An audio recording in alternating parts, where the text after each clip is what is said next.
ನೋಡಿದ್ರಲ್ವಾ, ಇಲ್ಲಿ ಸಂಜುನೇ ಇರೋ ಸತ್ಯ ಒಪ್ಕೊಂಡಿದ್ದಾನೆ. ಈಗಲಾದ್ರೂ ಇವ್ರ ಹೊಟ್ಟೆಲಿರೋ ಮಗು ಸಂಜುದು ಅಂತ ಗೊತ್ತಾಯ್ತಾ? ರಿಯಾನ ನಂಬಿಸಿ ಪ್ರೀತಿ ಹೆಸರು ಮೋಸ ಮಾಡಿ ಅವ್ರನ್ನ ಈ ಸ್ಥಿತಿಗೆ ತಂದ್ಬಿಟ್ಟೆ. ದ್ವೇಷ ತೀರಿಸ್ಕೋಬೇಕು ಅಂತ ಈ ಮಟ್ಟಕ್ಕೆ ಇಳಿಬಾರ್ದಾಗಿತ್ತಲ್ವಾ?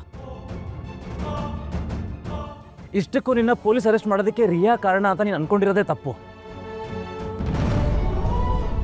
ನೀನೇ ಆಯ್ಕೆ ಮಾಡ್ಕೊಂಡಿರೋ ಕೆಟ್ಟ ಚಟದಿಂದ ಹಾಗಾಯ್ತು.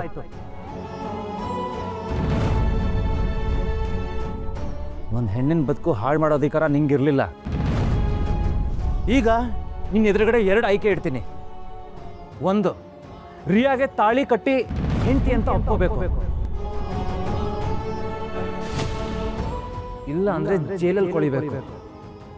ನಿಂಗೆ ಯಾವ್ದು ಬೇಕು ನೀನೇ ಸೆಲೆಕ್ಟ್ ಮಾಡ್ಕೊ.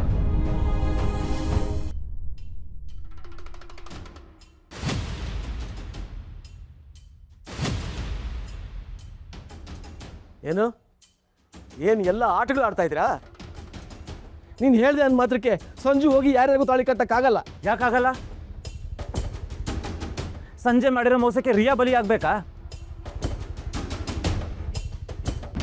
ತಪ್ಪಾಗಿದೆ ನಿಜ, ಅದನ್ನ ತಿದ್ಕೊಳ್ಳೋಕೆ ಅವಕಾಶನೂ ಇದೆ.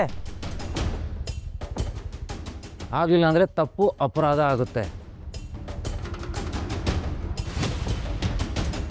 ಇವನು ಮೊದಲನೇ ಅಪರಾಧ, ಮೋಸ ಮಾಡಿ ಪ್ರೀತಿ ಬಲೆ ಬೀಳಿಸಿದ್ದು. ಎರಡನೇದು, ಇವ್ರ ಅನುಮತಿ ಇಲ್ಲದೆ ಲೈಂಗಿಕ ದೌರ್ಜನ್ಯ ಮಾಡಿದ್ದು.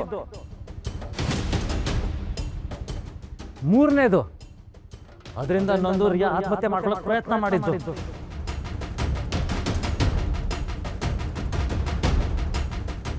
ಎಲ್ಲ ಲೀಸ್ಟ್ ಮಾಡಿ ಪೊಲೀಸರು ಕೊಟ್ರೆ ನಿಮ್ಗೆ ಜೈಲೇ ಗ್ಯಾರಂಟಿ.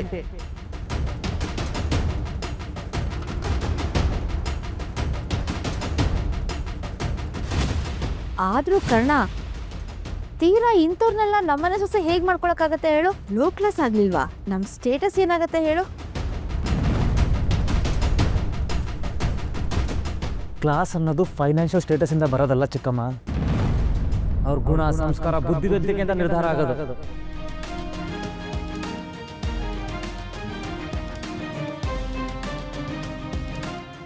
ರಿಯಾ ತುಂಬಾ ಒಳ್ಳೆ ಹುಡುಗಿ, ಏನೇ ಕೆಲಸ ಕೊಟ್ಟರು ತುಂಬಾ ಜಾಣತನದಿಂದ ನಡ್ಸ್ಕೊಂಡು ಹೋಗೋ ಬುದ್ಧಿ ಇದೆ.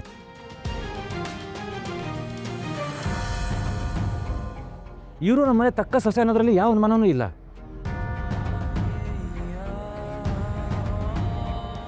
ಅಮ್ಮ, ಇದಕ್ಕೆ ನೀವೇನು ಹೇಳ್ತೀರಾ? ಸಂಜು ಈ ಥರ ಮಾಡ್ತಾನೆ ಅಂತ ನನ್ನ ಕನಸು ಮನಸ್ಸಲ್ಲೂ ನೆನೆಸಿರಲಿಲ್ಲ.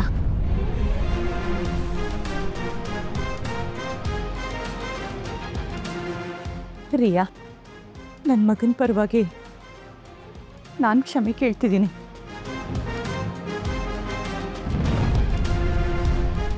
ಸಂಜು, ತಪ್ಪಾಗೋಗಿದೆ, ಅದನ್ನು ತಿದ್ಕೊಳ್ಳೋಕ್ಕೆ ಕರ್ಣ ಒಂದು ಅವಕಾಶ ಕೊಡ್ತಿದ್ದಾನೆ.